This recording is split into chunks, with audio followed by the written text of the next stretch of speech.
नमस्कार दोस्तों, technical coaching classes के YouTube चैनल पे आपका एक बार पुनः स्वागत है। मैं सुभाष जयपाल आपका एक बार पुनः स्वागत करता हूं। अपने जो इलेक्शन थ्योरी का क्रैश कोर्स स्टार्ट किया था उसमें अपने सामान्य में टॉपिक पढ़ रहे थे प्रतिरोध। किसके बारे में पढ़ रहे दोस्तों? प्रतिरोध। लिखने का प्रतीक दोस्तों क्या था? आर था। इंग्लिश में क्या बोलते हैं इसको? कहते हैं रेजिस्टेंस। क्या कहते हैं दोस्तों? रेजिस्टेंस। प्रतिरोध और रेजिस्टेंस एक ही बात थी। कल मैंने बात की थी कि विद्युतीय परिपथों में जो धारा के प्रवाह में बाधा उत्पन्न करता है उसे क्या कहते हैं? प्रतिरोध कहते हैं। उसके बारे में अपने पढ़ लिया था। अब इसमें अपने बात कर रहे थे कि प्रतिरोध है ना, प्रतिरोध किन किन कारकों पर निर्भर करता है, यानी जो आपका रेजिस्टेंस है वो किन किन कारकों पे निर्भर करता है उसके बारे में अपने पढ़ रहे थे। इसमें अपने दो बातें पढ़ी थी। पहला क्या पढ़ा था आपने? आर समानुपाती था किसके? लंबाई के। दूसरा आपने पढ़ा नेक्स्ट क्लास के अंदर, जो आपकी पिछली क्लास थी उसमें पढ़ा था आपने, आर विलोमानुपाती था दोस्तों किसके? एरिया के। यानी जो प्रतिरोध था वो लंबाई के समानुपाती था और एरिया के क्या था दोस्तों? विलोमानुपाती था। और इसे मैंने आपको एक बात बताई थी कि ये जो समानुपाती है ना वो रैखिक समानुपाती है। क्या है दोस्तों? रैखिक समानुपाती। यानी ये जो लंबाई की है वो रैखिक समानुपाती है और एरिया यानी काट क्षेत्रफल के क्या है? काट क्षेत्रफल के रैखिक विलोमानुपाती। रैखिक विलोमानुपाती यानी अगर आप लंबाई को बढ़ाते हो तो लंबाई के साथ डिस्टेंस क्या होगा? बढ़ेगा, परंतु क्या बढ़ेगा? रैखिक बढ़ेगा। क्या बढ़ेगा दोस्तों? रैखिक बढ़ेगा। अगर आप लंबाई को कम करते हो तो रेजिस्टेंस घटेगा, परंतु क्या घटेगा? रैखिक घटेगा। जैसे मैंने आपको बात की थी पहले ही। अगर प्रश्न में वो ऐसे पूछ रहा अपने को कि किसी चालक की लंबाई को अगर मैं बढ़ा देता हूं, क्या दोस्तों? लंबाई को अगर आप बढ़ा देते हो तो प्रतिरोध पे क्या प्रभाव पड़ेगा? आपको ऑप्शन में जैसे इसने ये दे दिया, बढ़ेगा। दूसरा देता है घटेगा। तीसरा देता है रैखिक बढ़ेगा, रैखिक बढ़ेगा। और चौथा देता है समान रहता है, समान रहता है। मान लिया, ऑप्शन दे दिया। आपने लंबाई को बढ़ाया तो मेरे को पता है रेजिस्टेंस बढ़ेगा, परंतु ये ऑप्शन आप उस समय से नहीं करोगे दोस्तों। आप बोलोगे बढ़ेगा, परंतु क्या बढ़ेगा? वो रैखिक बढ़ेगा। इसका मैंने आपको संबंध भी बताया था। इसका ये संबंध पाया जाता है किसके साथ दोस्तों? लंबाई के साथ। किसके साथ? आर के साथ। यानी लंबाई और एरिया के साथ जो संबंध था आपका, ये आपने किया था पिछली क्लास के अंदर। दूसरी बात मैंने बोली, एरिया यानी काट क्षेत्रफल के रैखिक क्या है? विलोमानुपाती है। रैखिक विलोमानुपाती का मतलब इसका यह संबंध आपने पढ़ा दोस्तों, यह संबंध पढ़ा था रेजिस्टेंस और एरिया के बीच में। अगर आप किसी चालक का एरिया बढ़ा देते हो तो उसका डिस्टेंस क्या होगा? घटेगा, परंतु कैसे घटेगा? रैखिक घटेगा। अगर एरिया को आप क्या करते दोस्तों? कम कर देते हो तो डिस्टेंस क्या होगा? बढ़ेगा, परंतु कैसे बढ़ेगा? रैखिक बढ़ेगा।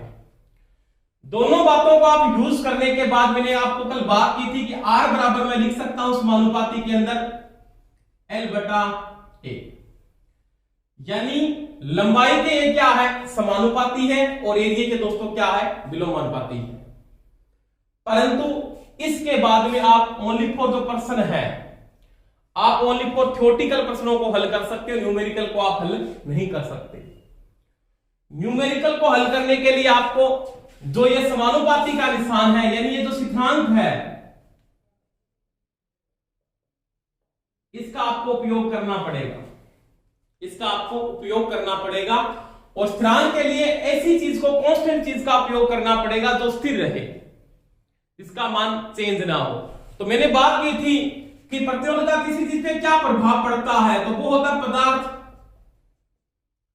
की प्रकृति या पदार्थ की किस्म, इसको बोलते हैं अपने दोस्तों विशिष्ट प्रतिरोध के नाम से भी जानते हैं।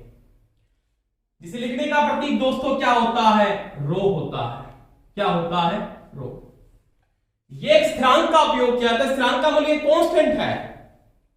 आप लंबाई को बढ़ा दो, आप एरिया को बढ़ा दो, इसके साथ आपका ये रो चेंज नहीं होता। रो का मतलब आपका जो पदार्थ की प्रतिरोधकता है या पदार्थ की जो प्रकृति है वो किस पे डिपेंड करती है, तो पदार्थ की प्रतिरोधकता, या इसको क्या बोलते हैं दोस्तों, विशिष्ट प्रतिरोध कहते हैं। इंग्लिश में क्या बोलते हैं, रेजिस्टिविटी। क्या बोलते हैं, रेजिस्टिविटी। और इंग्लिश में इसको क्या कहते हैं, स्पेसिफिक रेजिस्टेंस। दोनों बातें एक है, दोनों में कोई डिफरेंस नहीं है।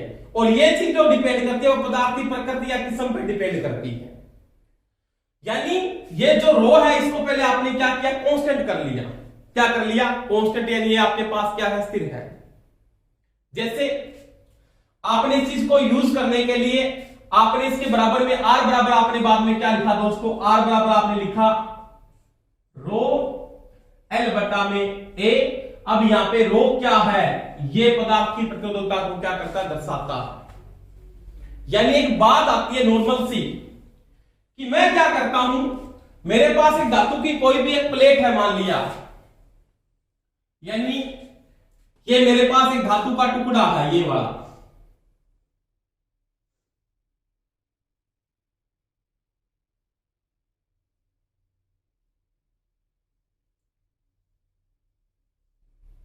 ये मेरे पास एक धातु का टुकड़ा है दोस्तों। इसमें मैं क्या करता हूं, इकाई लंबाई,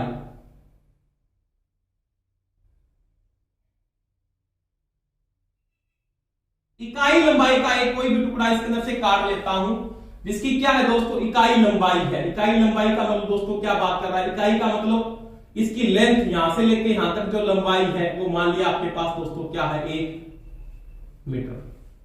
क्या है, 1 मीटर लंबाई है। इसकी जो लंबाई है वो क्या आपके पास दोस्तों, इकाई लंबाई है। अब इसका जो एरिया आप यूज कर रहे हो, एरिया का मतलब इसका क्या है, क्षेत्र।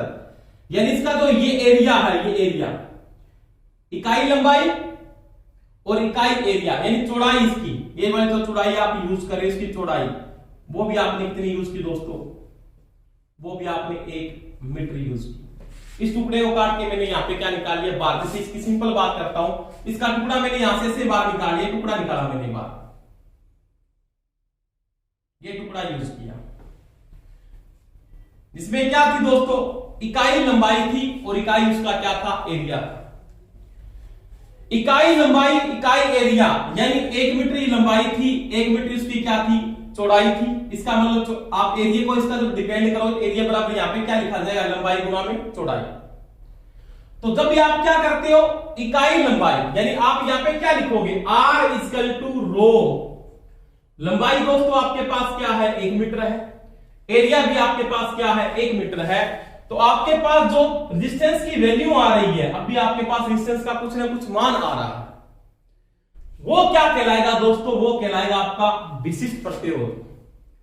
वो न तो लंबाई के कारण आ रहा है, न एरिया के कारण आ रहा है। किसके कारण आ रहा है, उस पदार्थ की किस्म के कारण आ रहा है। जैसे मैं सिंपल बात करता हूं कि मेरे पास ये एल्यूमिनियम का टुकड़ा होता, किसका होता, एल्यूमिनियम का।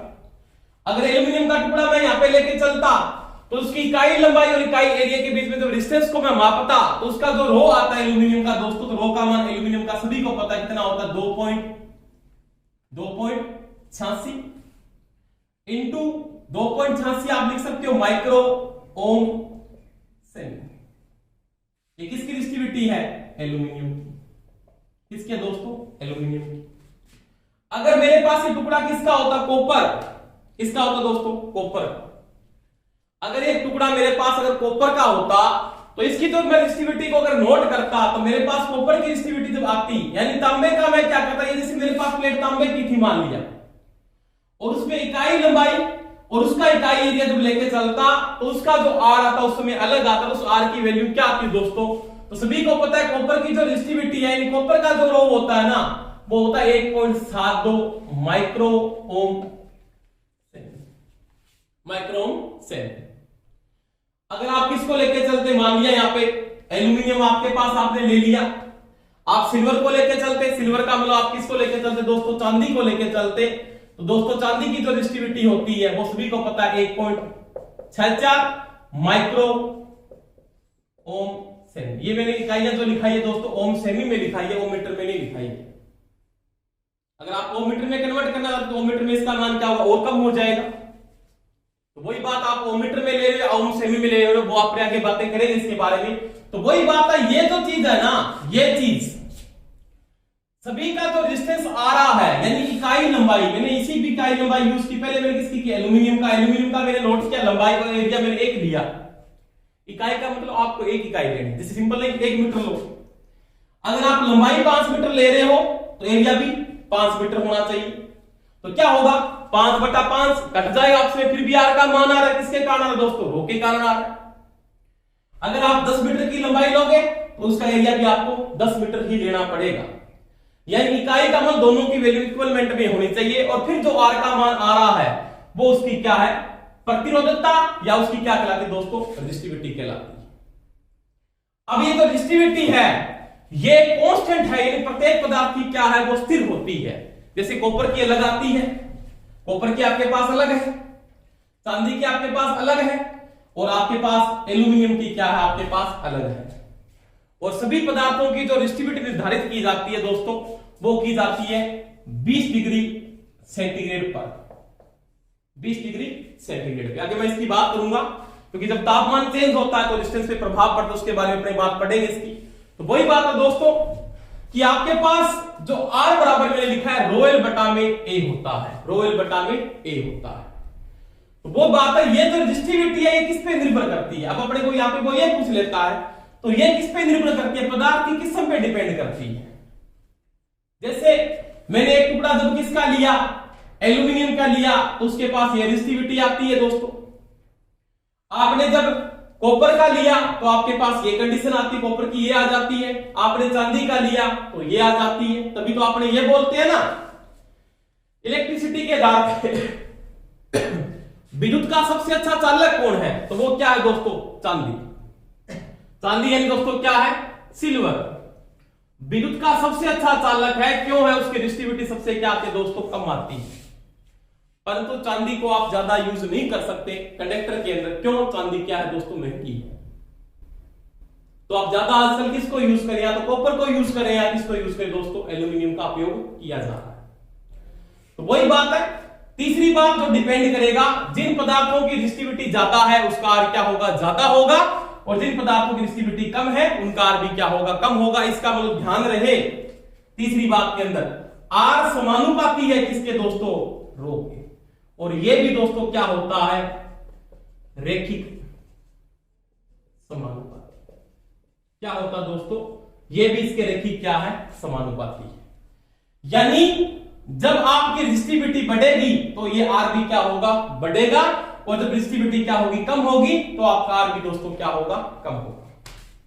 तो ये किसकी बात की दोस्तों, आपने रो की बात की। यानी रो क्या है, यानी रो के बारे में पढ़ेंगे इसके बाद ये रो क्या चीज थी। तो मैंने क्या किया, इकाई लंबाई इकाई एरिया के बीच मापा गया प्रतिरोध क्या कहलाता है, आपका विशिष्ट प्रतिरोध कहलाता है। उसके बारे में अपने बात करते हैं। इसका मात्रक क्या होता है, लिखने का प्रतीक क्या होता है, ये किस बात पे निर्भर करता है, उसके बारे में पढ़े, इसके बाद पढ़ेंगे।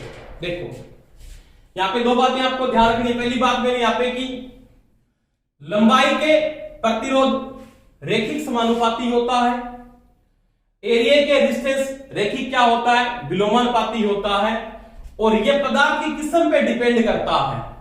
यानी पदार्थ की किस्म किस प्रकार की प्रकृति है, जिसकी रेजिस्टिविटी ज्यादा होगी उसका आर क्या होगा, ज्यादा होगा। तो ये भी इसके क्या दोस्तों, समानुपाती होता है। यानी इसके भी ये क्या है, रेखिक समानुपाती है। आगे देखो इसके अंदर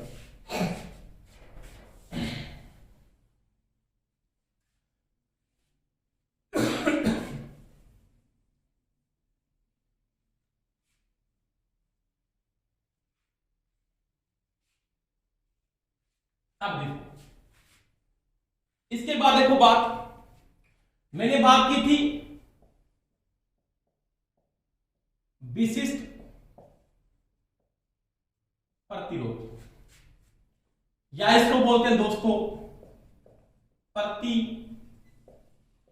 रोधकता। एक ही बात है दोस्तों, दोनों में कोई अंतर नहीं है, एक ही बात है। इसकी बात पढ़ रहे थे पढ़े। इसको बोलते हैं स्पेसिव रेजिस्टेंस। ये स्पेशल आदमी है, मतलब ये विशिष्ट आदमी। उसी प्रकार ये स्पेसिव रेजिस्टेंस है। प्रतिरोधकता को इसमें बोलते हैं रेजिस्टिविटी। क्या बोलते हैं दोस्तों? रेजिस्टिविटी। क्या बोलते हैं? रेजिस्टिविटी। स्पेसिव रेजिस्टेंस या इसको क्या कहते हैं दोस्तों? रेजिस्टिविटी कहते हैं। तो देखो इसको लिखने का प्रतीक की बात मैंने क्या की दोस्तों? रो की बात। अब देखो मैंने इसके पहले बात की थी R इक्वल टू मैंने लिखा था रो L बटा में दोस्तों A होता है।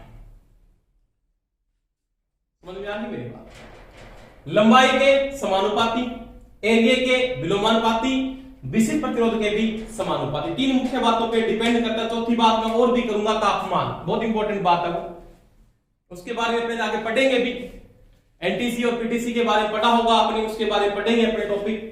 तो देखो मैं रो की बात कर रहा हूं, इस रो की इकाई क्या हो जाती है? तो रो बराबर मैं क्या लिख सकता हूं दोस्तों? देखो R इंटू एल बटा में, सॉरी R बटा में L, यानी इसको इसके साथ गुणा कर दिया। R इंटू ए गुणा वाला किसमें आ गया दोस्तों? भाग में आ गया। अब क्या कहता है? मैंने कोई धातु का टुकड़ा लिया, यानी कोई कंडक्टर का टुकड़ा ले लिया। ये कंडक्टर का टुकड़ा है, ये ले लिया दोस्तों।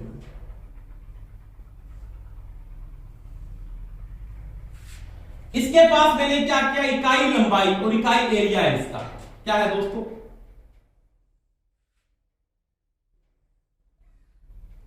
इकाई लंबाई और इकाई एरिया, यानी इसकी क्या है दोस्तों?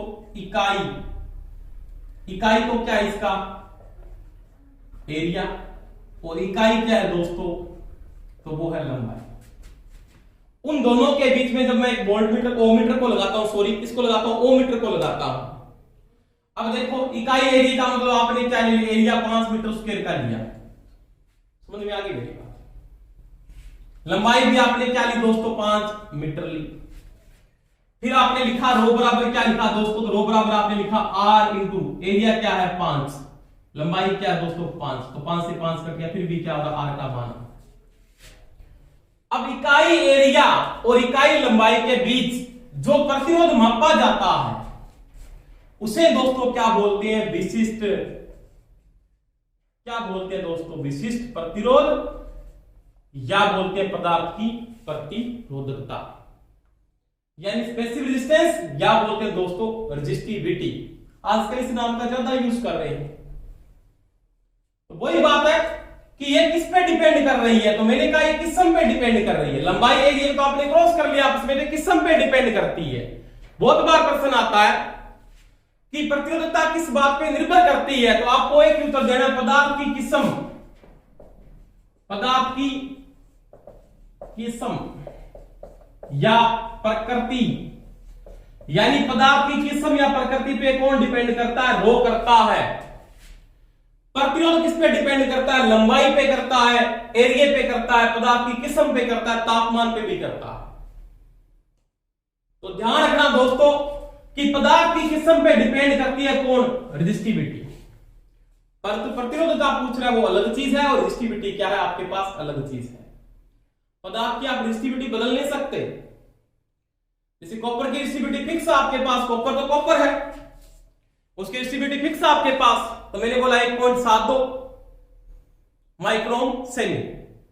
अगर मेरे को कोई ये बोल देता है कि आपके पास, मैंने ऑप्शन दे दिया आपको कि लिख दिया चांदी, सोना, एल्यूमिनियम, तांबा, सबसे अच्छा चालक कौन सा? तो आप बोलोगे दोस्तों क्या है? चांदी। किसके आधार पे पहचाना? क्या आपने लंबाई ली? क्या आपने एरिया देखा उसका? नहीं। आपने किसके आधार पे पहचाना? कुछ नहीं दिया, आप इस बोलोगे चांदी का प्रतिरोध सबसे कम है, बुद्ध का सबसे अच्छा क्या है? चालक है, क्योंकि उसकी रेजिस्टिविटी क्या होती है? सबसे कम होती है। तो वही बात पड़ेगी यहां पे कि रो बराबर क्या है? R बटा L है। इकाई लंबाई, इकाई लंबाई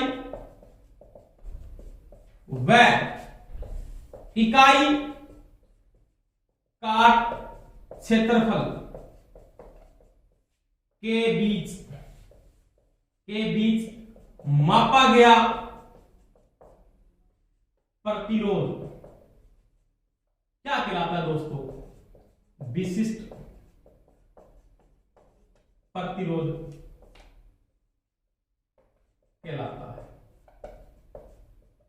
ये ध्यान रखना। इकाई लंबाई इकाई एरिया के बीच मापा गया प्रतिरोध क्या कहलाता है दोस्तों? विशिष्ट प्रतिरोध कहलाता है। जिसे लिखने का प्रतीक क्या है? लिखने का प्रतीक दोस्तों है रो। क्या है प्रतीक? इसको रो कहते हैं दोस्तों। क्या कहते हो? रो। मात्रक क्या होता है उसकी बात करते हैं अपने। इसका मात्रक क्या होगा उसकी बात देखो कि रेजिस्टिविटी का मात्रक क्या होता है। तो रेजिस्टिविटी का मात्रक एम केस में क्या यूज किया जाता है? एम केस में जो लंबाई और एरिया आएगा वो किस में आएगा दोस्तों? मीटर में आएगा या मीटर स्क्वायर में आएगा। तो देखो रो बराबर मैं इसका मात्रक बना रहा हूं तो मैं क्या लिख दूंगा दोस्तों? प्रतिरोध का मात्रक क्या होता है? ओम। एरिया किस में आएगा दोस्तों? Metre square. और लंबाई किस में आएगी दोस्तों? मीटर। मीटर स्क्वायर का मतलब होता है मीटर गुना मीटर। तो एक मीटर से एक मीटर क्या होगा दोस्तों? कैंसिल हो जाएगा। तो आप इसको ये लिख सकते हो ओम गुना मीटर गुना मीटर स्क्वायर का मतलब यही होता है बटा में क्या आ गया आपके पास दोस्तों? मीटर। तो मीटर से मीटर एक क्रॉस कर दो आपके पास इकाई क्या है? कैसे ओम मीटर। यानी प्रतिरोधकता का जो मात्रक है वो होता है इनके प्रणाली में ओम मीटर लिया जाता है। क्या लेके चलते दोस्तों? ओम मीटर। अगर मैं पूछ लेता हूं सीजीएस में क्या है तो सीजीएस में दोस्तों क्या आएगा? सेंटीमीटर आएगा। तो क्या लिख देंगे दोस्तों? ओम सेमी। ओम सेमी या क्या बोलेंगे दोस्तों? ओम सेंटीमीटर। तो यही बात है। ये इकाई कहां से निकल के आती है? ओम मीटर। मैंने आपको पूरा समझा दिया है। तो रेजिस्टिविटी क्या है ये समझ में आ गई होगी दोस्तों आपके। रेजिस्टिविटी अलग चीज है और रेजिस्टेंस अलग चीज है। रेजिस्टिविटी ओनली पर पदार्थ की किस्म पे डिपेंड करती है कि प्रकृति कैसी है पदार्थ की। और जो प्रतिरोध है वो कई बातों पे डिपेंड करता है। चालक की लंबाई पे भी करता है, एरिया पे भी करता है, पदार्थ की किस्म पे भी करता है और किस पे करता है? तापमान पे भी करता है। अब मैंने इससे पहले बात आपको यह भी समझाई थी कि सभी पदार्थों की जो रेजिस्टिविटी निर्धारित की जाती है, जैसे आपने लिखा था ना अभी तांबा, और तांबे का जो रो मैंने लिखा 1.72 माइक्रो ओम सेमी। लिखा आपने? बिल्कुल लिखा। अगर मैंने ये लिखा तो मैंने चांदी के सामने दोस्तों ये भी लिखा था चांदी। चांदी का रो आपने क्या लिखा दोस्तों? 1.64 माइक्रो ओम सेमी। अब इसके ऊपर एक चीज लिखी जाती है कि 20 डिग्री सेंटीग्रेड पर सभी की प्रतिरोधकता निर्धारित की गई है। आप कभी रेजिस्टिविटी की सारणी को देखोगे ना तो उसके ऊपर तापमान लिखा हुआ है। तो कहने का मतलब दोस्तों क्या है कि ये जो रेजिस्टिविटी है ये भी बदल सकती है। एक कारण से बदल सकती है दोस्तों। किसके कारण? तापमान से बदल सकती है। आपकी जो रेजिस्टिविटी निर्धारित की गई है, आपको प्रश्न में यह पूछ सकता है वो कि सभी चालकों की रेजिस्टिविटी किस तापमान पर निर्धारित की गई है? तो 20 डिग्री सेंटीग्रेड पे निर्धारित की गई है। 20 डिग्री सेंटीग्रेड पे निर्धारित की गई है। अगर आप इसका तापमान चेंज करते हो तो आपकी रेजिस्टिविटी बदल सकती है। जैसे उसने प्रश्न ये पूछ लिया विशिष्ट प्रतिरोध में बदलाव कब होगा? विशिष्ट प्रतिरोध में बदलाव कब होगा? एरिया को बढ़ा दूं? नहीं होगा भाई। एरिया के साथ रेजिस्टिविटी का कोई संबंध नहीं है। लंबाई को बढ़ा दूं? नहीं। तो पदार्थ की प्रकृति चेंज कर दूं? हाँ, पदार्थ की प्रकृति चेंज होने से रेजिस्टिविटी बदल सकती है आपकी। दूसरी बात, अगर आप एक ही चालक को यूज कर रहे हो तो कॉपर का टेम्परेचर चेंज कर दो। अगर कॉपर का टेम्परेचर चेंज करोगे ना आप, जैसे आप पढ़ोगे ना सभी चालकों में धनात्मक ताप गुणांक पाया जाता है दोस्तों। इसके बाद टॉपिक पढ़ेंगे अपने, ताप गुणांक पीटीसी पाया जाता है। यानी चालकों का जब तापमान बढ़ाते हो तो उसका प्रतिरोध क्या होता है? बढ़ता है। कारण क्या है? तो वो कारण है दोस्तों तापमान। और तापमान के कारण क्या चेंज होती है? उसकी रेजिस्टिविटी बदल जाती है। तो ध्यान रखना, आपको कोई प्रश्न में ये पूछ लेता है कि रेजिस्टिविटी क्या है, तो मैंने बात की थी यहाँ पे इकाई लंबाई इकाई एरिया के बीच मापा गया प्रतिरोध क्या कहलाता है? आपका विशिष्ट प्रतिरोध कहलाता है। जिसे लिखने का प्रतीक क्या है दोस्तों? रो है। मात्रक क्या है, कहां से निकल के आया? तो मात्रक एमकेएस के अंदर कौन सा यूज करते हैं? ओममीटर यूज करते हैं दोस्तों। और सीजीएस में कौन सा यूज करते हैं? ओम सेमी का उपयोग किया जाता है। अब आपको कोई पूछ लेता है रेजिस्टिविटी या पदार्थ की प्रतिरोधकता या विशिष्ट प्रतिरोध किस बात पे निर्भर करता है? तो वो करता है पदार्थ की किस्म से, पदार्थ की किस्म से।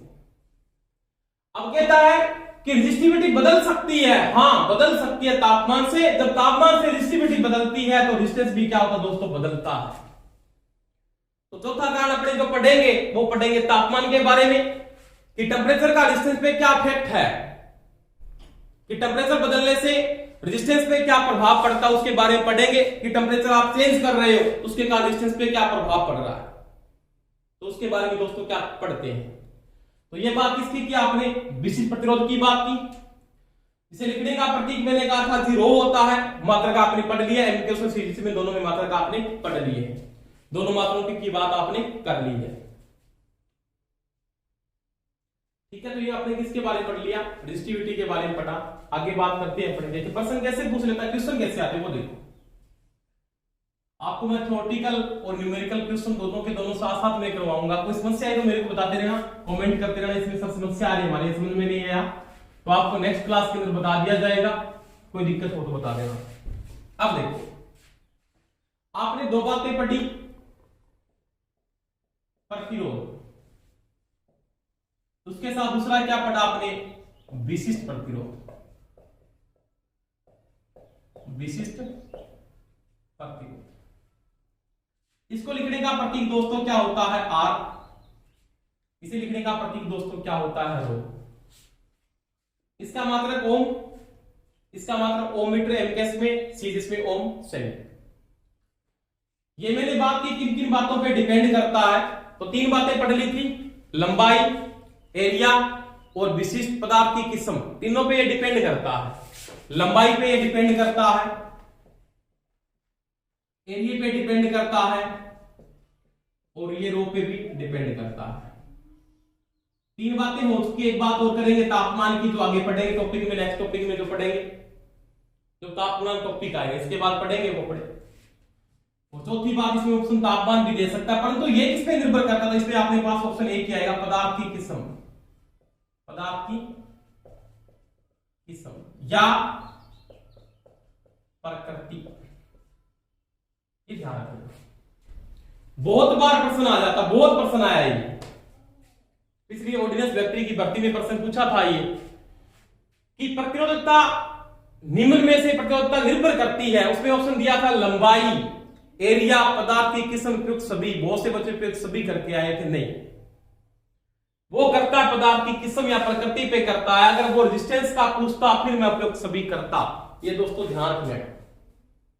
अब देखो रेजिस्टेंस में क्वेश्चन किसके बारे में आ जाते हैं, रेजिस्टेंस में प्रश्न किस प्रकार से वो पूछता है उसकी बात करता हूं मैं। देखो, जैसे आपको कोई भी क्वेश्चन पूछ रहा है कि कोई चालक है, कोई भी चालक, उसकी लंबाई को मैं दोगुना कर देता हूं, लंबाई दोगुना कर दी मान लिया आपने, उसका काट क्षेत्रफल, काट क्षेत्रफल आपने दोस्तों चौथाई कर दिया। क्या कर दिया? चौथाई। अब कहता है उसके डिस्टेंस पे क्या प्रभाव पड़ेगा या डिस्टेंस कितना गुना हो जाएगा ज्ञात कीजिए। जब ऐसा प्रश्न पूछ लेता है ना दोस्तों, तो ध्यान रखना एक बात का, लंबाई और एरिया में जब चेंजिंग हो रही है तो उस समय पदार्थ की किस्म कभी नहीं चेंज होगी, पदार्थ आपका वही रहेगा जो पहले था, इसका मतलब वही रहेगा। इसका मतलब देखो दोस्तों, R बराबर आपके पास क्या है? रो L बटा में A। अगर पदार्थ नहीं बदलता, पदार्थ नहीं बदलता, तो क्या दोस्तों ये रो बदलता है? नहीं, रो फिक्स हो चुका है। तो आप इस रो को छोड़ दो, इसका मतलब मैं लिख सकता हूं R समानुपाती L बटा में A। आपने बात की, कांस्टेंट वैल्यू है, रो पहले था वो अब है, इसका मतलब रो आपके पास कांस्टेंट है, उसको इकाई मान लो, आप पहले था वो ये पे रहेगा, उसमें कोई चेंजिंग नहीं। तो क्या लिखोगे अब? R बराबर आपका वो एक मान लेवल उसको लेने का जरूरत है या नहीं, उसके बराबर इसका लिख लो पर्सन में, बट आप लिख दो ओए शॉर्टकट में। अगर ओ की वैल्यू लो तो आप कांस्टेंट उसको इकाई मान के चलो, तो पहले था वो ये भी है। अब मैं कहता हूं जब लंबाई को चेंजिंग करेगा, लंबाई या एरिया को चेंजिंग कर रहा है, घटा बढ़ा रहा है, उसमें पदार्थ की किस्म चेंज नहीं होगी दोस्तों। उसने क्या बोला कि लंबाई को 2 गुना, तो लंबाई को 2 गुना लिख दो। एरिया को चौथाई, चौथाई का मतलब क्या किया दोस्तों 1/4। तो डिस्टेंस कितना गुना हो गया, 2 इंटू में 4 इक्वल टू क्या लिखोगे 8 गुना। आपका डिस्टेंस 8 गुना बढ़ जाएगा। कितना गुना बढ़ जाएगा दोस्तों 8 गुना। इसका मतलब अगर वो पहले कहता है इसका डिस्टेंस 10 ओम था तो अब कितना हो जाएगा, तो 10 इंटू क्या कर दो दोस्तों 8 कर दो। अब डिस्टेंस का मान हो जाएगा दोस्तों 80 ओम। कितना हो जाएगा 80 ओम।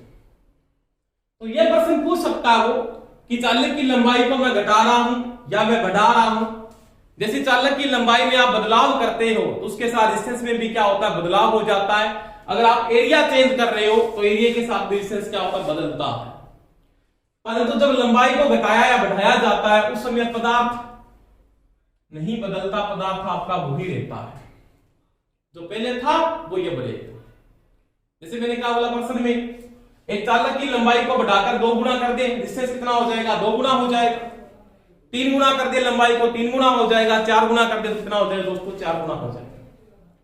तो ये किसकी बात की थी, मैंने लंबाई के बारे में बात की कि लंबाई को कैसे बढ़ा रहे हो, कैसे आप क्या कर रहे हो, घटा रहे हो। जैसे आपको किसी ने एक और से पूछ लेता, मान लिया ऐसे क्वेश्चन पूछा उसने कि मेरे पास कोई भी चालक है, क्वेश्चन में क्या बात कर रहा है, कोई भी चालक है मेरे पास दोस्तों, उसकी लंबाई को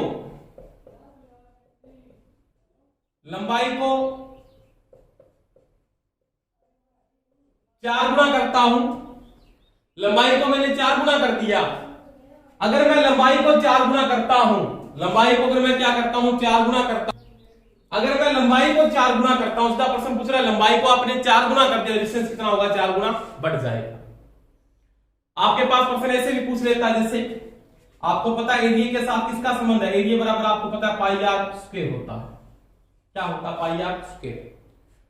और एरिया बराबर आपको पता है ये भी होता है पाई डी स्क्वायर बटा में 4, क्योंकि चालक होता है ना, चालक आपका ऐसे बेलनाकार आकृति का बना होता है, ऐसे बेलनाकार आकृति का। इसका मतलब ये जो एरिया होता है ना इसका वर्ग होता है। आपने अगर चालक आपका बेलनाकार है तो एरिया बराबर आप पाई आर स्क्वायर लिखोगे। अगर एरिया बराबर पाई डी स्क्वायर बटा 4 भी लिख सकते हो, दोनों एक ही बात, दोनों में कोई डिफरेंस नहीं है। दूसरी बात, आपका अगर चालक जैसे मैंने कहा ऐसे बना हुआ है,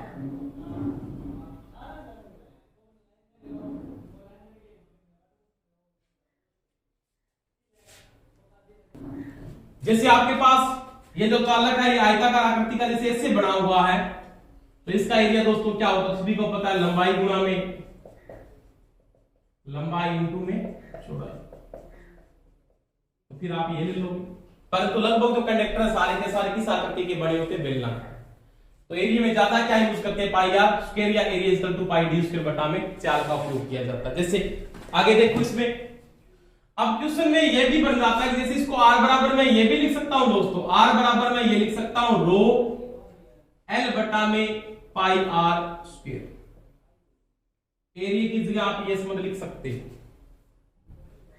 और r बराबर आप ये भी लिख सकते हो रो l बटा में पाई डी स्क्वायर बटा में 4, पाई डी स्क्वायर बटा में 4। अगर आपको क्वेश्चन में ऐसा दिया हुआ है तो वो बिल्कुल राइट है, r बराबर ये लिख सकते हो आप। अब देखो इसका मतलब r का मतलब डिस्टेंस के साथ त्रिज्या का संबंध है, रेजिस्टेंस के साथ त्रिज्या का संबंध है, और डिस्टेंस के साथ डाया यानी व्यास का भी संबंध है। इसका मतलब वो आपको व्यास और त्रिज्या के साथ संबंध पूछ सकता है। जैसे उसने ये बोल दिया प्रश्न में कि मैं किसी चालक की त्रिज्या को आधा कर दूं, इसको कर लिया, किसी चालक की त्रिज्या एक बटा दो गुना कर दें तो उसके रेजिस्टेंस पे क्या प्रभाव पड़ेगा? तो दोस्तों आप उस समय आप रेजिस्टेंस को आधा नहीं कर सकते, आधा यानी दुगुना नहीं कर सकते, क्योंकि एरिया के साथ जो बात आपने नोट की, आर बराबर आपके पास क्या है दोस्तों? रो एल बटा में ए है। अगर वो एरिया के साथ बोलता कि एरिया को मैं आधा कर दूं तो रेजिस्टेंस बोलते दुगुना हो जाता। क्या हो जाता? दुगुना। परंतु वो क्या कर रहा है? त्रिज्या को आधी कर रहा है, 1/2 गुना।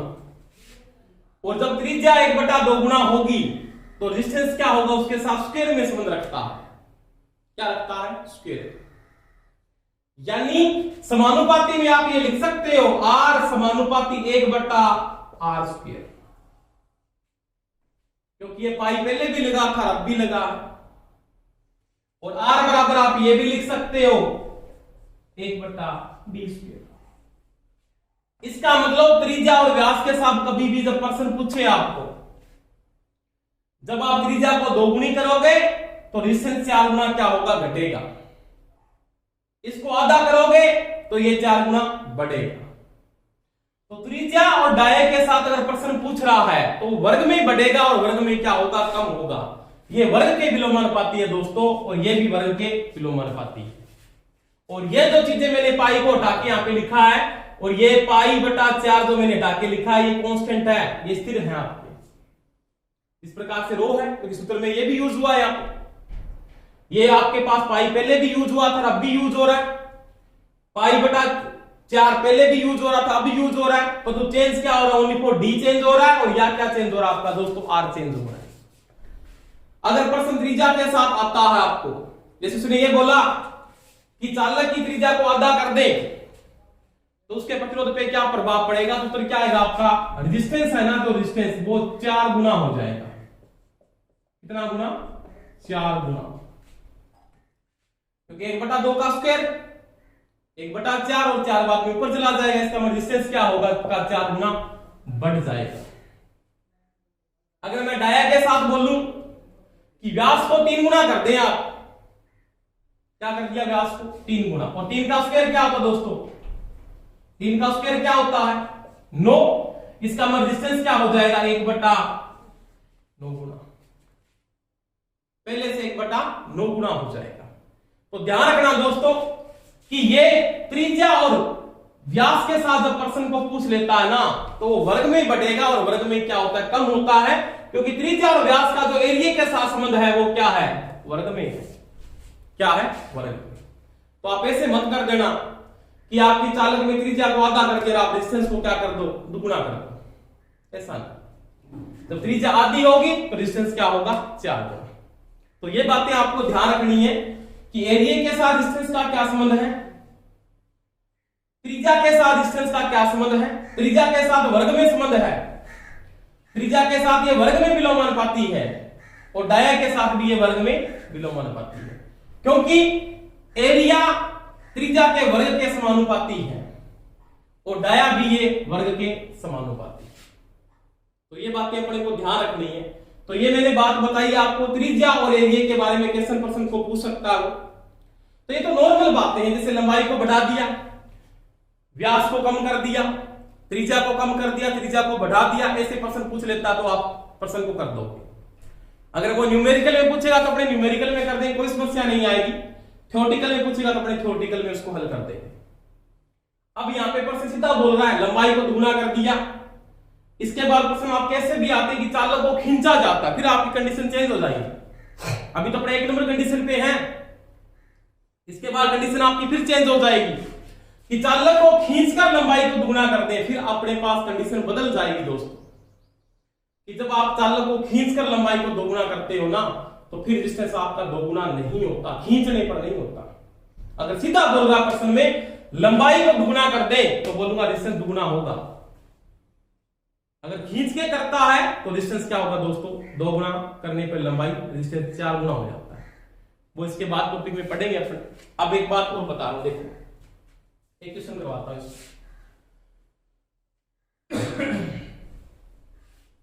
जैसे क्वेश्चन मेरे पास ये आ गया, एक तांबे का चालक है, तांबे का चालक यानी कंडक्टर है, उसकी लंबाई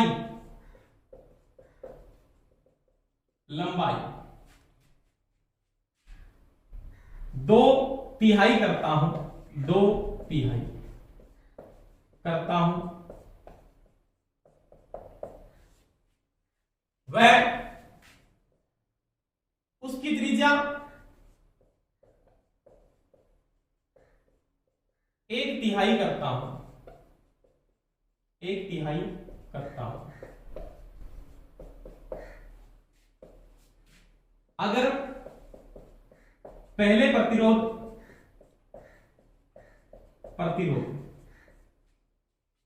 10 ओम था, तो अब क्या होगा, अब क्या होगा, ये आपका प्रश्न है। कुछ नहीं करना आपको ओनली पर इस बात में ये लिखना R बराबर L बटा एरिया के साथ त्रिज्या का संबंध वर्ग में। ऐसे प्रश्न को लिख लो, शॉर्टकट में हल करने। ऐसा प्रश्न अगर आता है तो आप गुणक निकालो। आप इस चीज को ऐसे लिखते वैसे तो R बराबर क्या आपके पास रो L पाई R स्क्वायर, इससे करते ना, हाँ करते। अब देखो ये रो का उपयोग पहले भी किया गया था, अब भी किया गया, ये कांस्टेंट है। पाई पहले भी था, अब भी है, ये कांस्टेंट थे दोनों के दोनों। इसका मतलब रो और पाई क्या है, कांस्टेंट थे, क्योंकि कॉपर में रेजिस्टिविटी का मान फिक्स था पहले, कॉपर का इसका मतलब फिक्स है, और पाई पहले लगा, इसका मतलब पहले से पाई लगा हुआ है। अब देखो R बराबर में क्या लिखूंगा, लंबाई में क्या चेंजिंग की है, लंबाई 2/3, 2/3 का मतलब लंबाई को 2 बटा क्या कर दिया दोस्तों, 3 कर दिया। क्या कर दिया, 2/3। त्रिज्या को 1/3, 1/3 का मतलब होता है 1/3 की क्या करोगे दोस्तों, स्क्वायर, 1/3 की स्क्वायर। इसको आगे हल कर दो, हल करोगे क्या आएगा, 2/3। अब इसका स्क्वायर क्या होगा, 1/9, इसका मतलब 9 तो ऊपर चला जाएगा, बटा में क्या आ गया 1, यानी इसको मैं आगे और लिख लेता हूं, जैसे 2/3 बराबर का निशान 1/9। आगे हल किया आपने तो ये तो 2/3 तो नीचे आ गया, इसको हल करने पे आ गया, 9 ऊपर चला गया, 3 तिया 9 और 3 दुआ 6। रेजिस्टेंस का जो गुणक आ गया वो 6 का आ गया। पहले क्या था, 10 ओम। कितना था दोस्तों, पहले रेजिस्टेंस का मान 10 ओम था, अब कितना हो जाएगा, तो हो जाएगा 10 इंटू कितना गुणक है 6, इसका अब जो रेजिस्टेंस है वो कितना हो जाएगा, क्या हो जाएगा 7। दोबारा देखो प्रश्न को, चालक तांबे का है, लंबाई को 2/3, लंबाई को 2/3 का मतलब 2/3। रो को मैंने हटाया, पाई को हटाया, क्योंकि दोनों पहले से यूज हुए थे, कांस्टेंट वैल्यू है दोनों की, दोनों स्थिर हैं। त्रिज्या को 1/3, 1/3 की स्क्वायर। अब देखो 2/3 को हल किया, 2/3 ऐसे आ गया, 1/9, 1 का स्क्वायर 1 होता, 3 का स्क्वायर 9, 9 ऊपर चला गया। हल करने के बाद आंसर है आपके पास गुणक हो गया 6, और 6 के गुणक को तो 10 से गुणा किया, रेजिस्टेंस का मान कितना हो गया 7। तो जो नया रेजिस्टेंस होगा उसका मान क्या होगा दोस्तों, 7 ओम होगा। कितना होगा, 7 ओम। तो इसके बारे में अपने क्वेश्चन पढ़ेंगे आगे, कोई समस्या नहीं आएगी आपके। तो ये बात थी कि त्रिज्या के साथ और डाये के साथ रेजिस्टेंस का क्या संबंध होता है। क्लास आपको अच्छी लगी हो तो शेयर करें, सब्सक्राइब करें, और आपको जो रेजिस्टेंस के नियम में सारे के सारे न्यूमेरिकल आपको दी हैं बुकों के अंदर, वो आप हल करके देखें। कोई समस्या आ रही तो मेरे को आप बताएं, कमेंट करें, शेयर करें, लाइक करें और चैनल को सब्सक्राइब करें। धन्यवाद दोस्तों।